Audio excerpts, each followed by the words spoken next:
faces of these demons when I'm traveling out on the streets. Keep it to myself. Only thing that keep me safe, I think behind playing tricks. Bushwick, Willie B. Face on the beach. I'm here to beef between the Crips and the Blood Junkstown, 1993 to 96. Highest murder rate ever seen. I was only 17. Imagine how my conscience be eating me.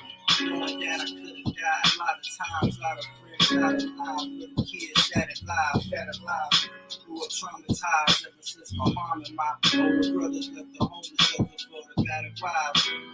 Trying to find better vibes. Pops tripping had the 7 ties. We was homeless, winter time, then I divided. Playing the never again, tears in mama's eyes. Bottom line, so I crying for the dollar sign. I push it to the limit for new titties, you finish line. I'm tired of these rides, every drive to sit inside and staring out my penthouse window with it's dinner time. Off my business spot, I knew my desire. Pioneer in the beginning, not spend prison time. Every part of my life legitimized. Every angle that I turn, the money falling from the sky. 360. Good morning, everybody. Good morning, good morning, good morning. Yo, what is the word in YouTube land? Now, yesterday I was on a tangent. I was bugging out a lot of topics. A lot of shit was going on in the city. They keep burning down houses. However, today is going to be on a lighter note. I got my man L joining me to give me some insight on hip hop history, gang culture in the city, the South High variety shows, the one time we opened for Zapp and Roger, like a host of different things that happened. And again, this is kind of like information from the 40-year-old rapper. So if you ain't seen the 40-year-old rapper yet, it is available on YouTube. There is a playlist of all of the episodes. It's a 3-hour-long film. Took a long time to make this thing. It's packed with history and exciting different documentation of my life and how I got to where I'm at. So to help me elaborate on, pieces of the vlog that you may not have been aware of, I got a guy who inspired me, inspired a camp of people, inspired a section of folks. I know him and his family, very positive people in the community. And like I said, pivotal piece, pivotal guy that really helped formulate a philosophy around like who we are. Because at one point in time, for me, I felt like the narrative that was being pushed for urban culture was this deaf culture. And I was confused about what it was. I was, like maybe between 13, 14, 15, around that age and around those years, early 90s, the culture was changed a little bit. So for me, this was a guy who influenced a group of guys that I got to hang around, and it sculpted my understanding of life and it's the best way, very positive. So like I said, we're gonna elaborate a little bit on the 40-year-old rapper, and bring in my man L to talk to L about,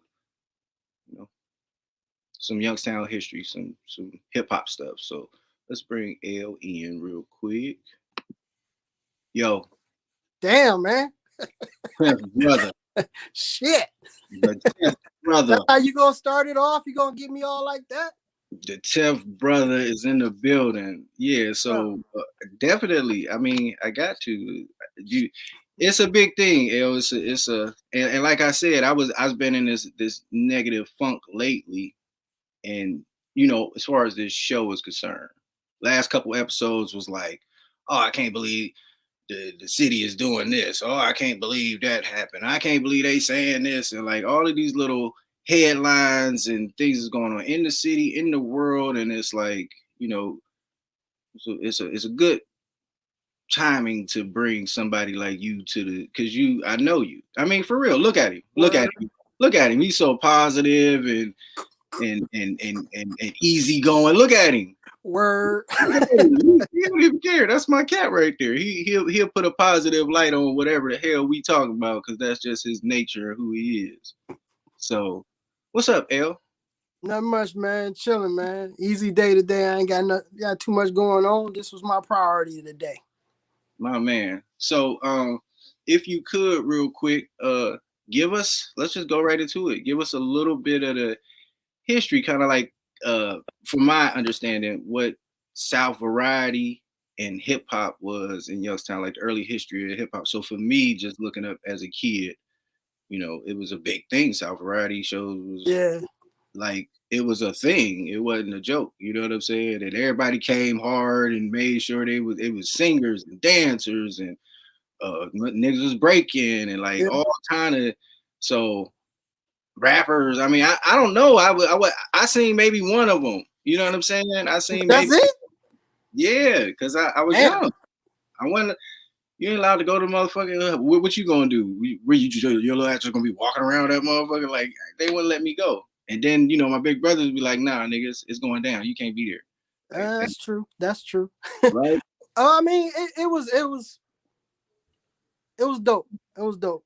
But there was a lot of other stuff going on in the city that contributed to making South variety show take other steps up. There was like the Ron Daniels show, a little TV show that they used to have late nights, and cats used to go on there popping or whatever, and showcasing their talents on the Ron Daniels show. There was African Culture Weekend where cats used to be ready for that. Get yourself together for that. But if we speaking on specifically the South High Variety show, my first taste of it was watching cats just go at it, breaking. No, I'm sorry. Let's go back. Going at it, popping. It was mostly popping. And that's the part I waited for. I could care less about the singers and all of that stuff. For me, it was when cats used to get out there and they used to come with the baggies, stretch bands on their hands and stuff, come out to, Computer Love. Let me ask you a question. Let me ask you a question. What years we talking? Like right now, if you would think in your mind, this is the year that epitomized that for me, popping compared to, you know what I'm saying? What year is that? I'm thinking. I mean, I'm not going to be totally accurate on it because a lot of stuff gets blurred, but I'm saying around like 80, 84, 85, somewhere in there. I'm watching cats out there with, they was dressed to a T, reminiscent of like as if they was going out on dates and stuff, but they went out there to pop. Curls and stuff. Curls. Wow. But the question, okay, I got a question. What is the difference between popping and breaking? Well, to me, popping is mostly like up rocking. You up top, everything is in the motions of the hands and all of that stuff. They may get down to a little bit of the leg motions, but breaking to me was more so floor work. Okay. Getting in and on that aspect. And I wasn't seeing too much of that until like maybe the first cast I used to see get real ill with was like actually Sean Jahan and Dinky and them. Wow. So to me, breaking was like, wow. Cardboard boxes in the, flatten them out on the parking lot, and cats was just getting it. Yep. Hey, so I can remember. That's why I was asking my brother. I could remember, and he gave me about that time too. So you said about 84, 85. Yeah. And that's what I think he said too. Because I can remember we was living on Dewey, 84, 85, bro. I'm 6 years old, maybe. So right. But I can remember cats with boxes and they were in front of the house and they had a cardboard and they was spinning around on the and it was called breaking. Okay, well, I ain't, you know what I'm saying? So yeah, that's about right. That's crazy, man. Mm-hmm. And then I mean, with us being in Youngstown, it ain't like we had a whole bunch of access to where this stuff was coming from. So it wasn't even in my head. Oh, they doing this in New York or they doing this. Nah, that wasn't in my head. What was in my head was like, yo, I'm on the porch. I'm looking across the street in the parking lot across from my house where we used to play tag football. And I see Sean Jahan and them. They got a cardboard box. They're out there breaking. And I'm like, I'm walking across the street. I'm trying to see what's going on. Wow. So to me, I'm thinking this stuff is just popping up out of the blue. Like they just started doing some shit. I'm not knowing that this is coming from New York or whatever. Because I don't have access. I can't see this stuff anywhere else. Right. And then with that relationship too, we ain't gonna fall off of the South High, but with that relationship too, you know, Sean and them was from the West Coast, from Colorado, so they brought some culture with them. You know what I'm saying? Which is ill. Like it's like a beautiful melting pot of history that I had got. But so back to the variety show. Mm-hmm. So let's look at the variety show on this aspect of it. Once cats was getting past the popping stage, which lasted a long time. With little dudes coming up out of the boxes. It was always the little youngest cat coming out of the boxes to them cats having their own crew.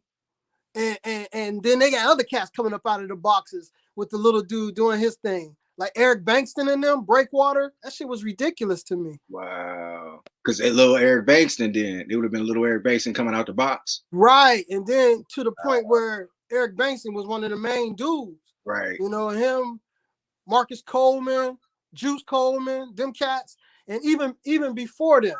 You know what I'm saying? But those are the ones that really pop in my head because they was around my age, and I was like, dang, these cats is doing it. You know, I could do it, but I could not do it like what they was doing. You know what I mean? So I looked up to that. I was like, damn, these cats is cold with it. All right, real quick. Do you remember the shirts? Because you said something about African Culture Weekend, right? Mm-hmm. You remember the shirts? They was cartoon dudes. They was dudes and chicks. But they almost looked like the Boondocks. But they had their swag. They'd be standing with the 40 and shit. You remember them shirts? Yeah. Because I was asking somebody about that. They was like, yeah, I don't know what you're talking about. Hey, them was the shit. Because it was like, I don't know. Where was them coming from? Like, was that like somebody from New York bringing them down here? But them bitches was... Who knows? I remember them and the little leather medallions we used to wear. Leather medallions, yep. So, yeah. Wow. All right. So real quick, a little bit of Youngstown history. The Palace, the theaters downtown. Mm-hmm. Remember they were saying Salt and Pepper, Heavy D, people like that was there. Yeah. Now that's just something I heard. Can you confirm? I don't know. Oh, for sure. Heavy D, Salt and Pepper, Fat Boys. Yeah. Fat Star Boys. Palace. Wow. Yep. And Star Palace. Yep. That was dope. But I'll take you back. I'll take you one. Well, this is a little further ahead. Not ahead. Because they came first. But this is later on. They had people like Sweet Tea come to town and Super Lover C and Casanova Rudd. We actually opened for them for that show, which was something that was bonkers. And this was like packed houses. What year? It's different. That was I'm gonna give you about 80, 88, 89 for that. It might have been more so 87 because 88 and 89 I was gearing up to graduate high school.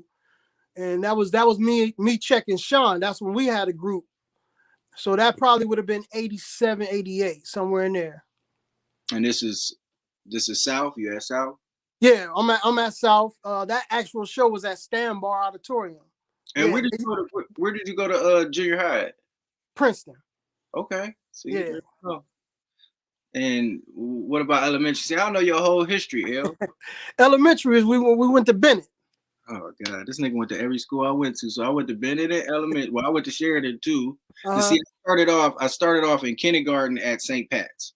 Okay. Kindergarten in first grade, St. Pat's, got kicked out, and then I went to second grade at Sheridan, and then we moved to Market Street. No, we moved from Market Street to Dewey, bottom half of Dewey, and then I went to Bennett, third, fourth, fifth, and sixth. Then I went to Princeton. See, that's crazy all together to me because I was in the same house for my whole childhood. Same house. Incredible. Never moved. Not once. Incredible. That's incredible. That is so dope. And that's what I was saying about you before. Like, talk about you and your family structure. Like, for people who don't know, El and his family structure, for us and for me, I understand that they was the epitome of the Black family, period. Like, mother, father. No, seriously, man. And I'm talking about respectable people. I'm talking about around you got hustlers and gangsters and different shit. Ain't nobody fucking with them at all. We love them.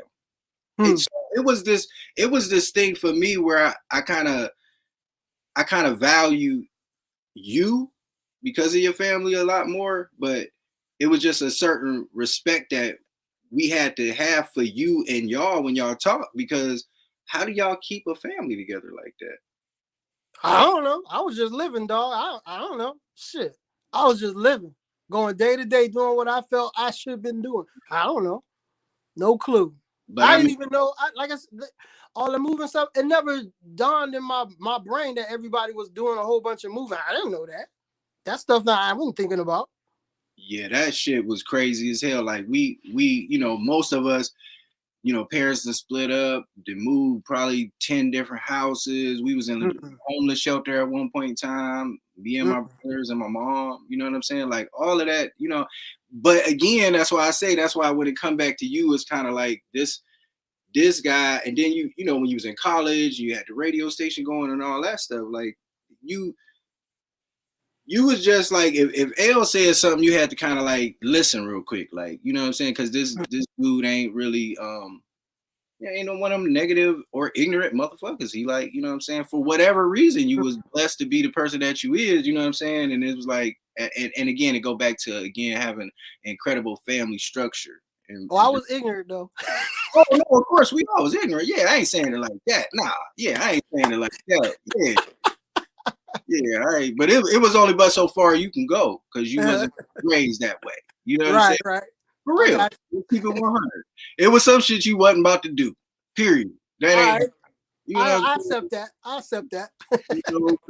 And then I think that's the most important part, because a lot of us did not have that. We had it was levers and things that got pushed that I'm out of here. I'm gone. I'm on one. And now catch me if you can. You know what I'm saying? Like, and so, but anyway, back to the history of hip hop a little bit of Youngstown, if you could. Word. Well, go ahead. As far as the history of hip hop for me, man, I remember going to George's Party Shop and buying my first record, and it being Grandmaster Flash. So that was the first purchase I ever made in hip hop. As far as just it was the Message. Who was that? The Message. That was Grandmaster Flash. Yeah. So that was the one you bought, the Message? No, Birthday Party. Oh, okay. That was before or after the Message? So to this day, I play Birthday Party anytime it's somebody's birthday, and I'm DJing. I play Birthday Party. That's my joint. Did that come before or after the Message? It was before the Message.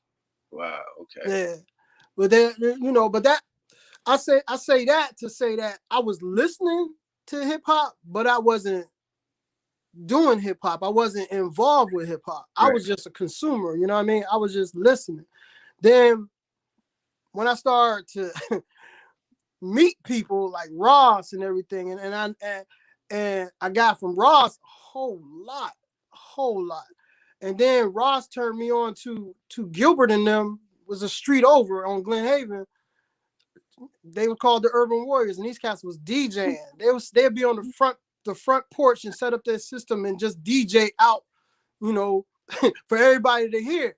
And I could hear it from my house, and we talking about on the other side of the Boys Club. So if you know where I stayed at, then the Boys Club was basically in my backyard. And then a little bit down, across the street from where Ali Al was at, was where Gilbert was at. And that's where Tina Spraglin and Lamont Spraglin lived kind of next door to Gilbert and them. Gotcha. But Gilbert and them used to just set up shop and just play. And cats used to just show up. And that was really my first taste of cats doing hip hop and making me want to get involved. That shit changed my life. All right. Let's just pause real quick. What we're gonna do right here is we're gonna stop this and start another one. We're gonna call this part one. Because that right there, no, seriously, we're gonna stop this and start another one immediately, because it's too much. I need at least another 20, 30 minutes of that, man. Come on. We didn't even get to the beginning of the thing right now. I got like 4 other questions. So let's pause this and call it part one. It's gonna be beneficial. All right. All right. A couple seconds. I'm gonna shut this down and we'll be right back. All right. All right. Keep them out of there. Let's see. Boom.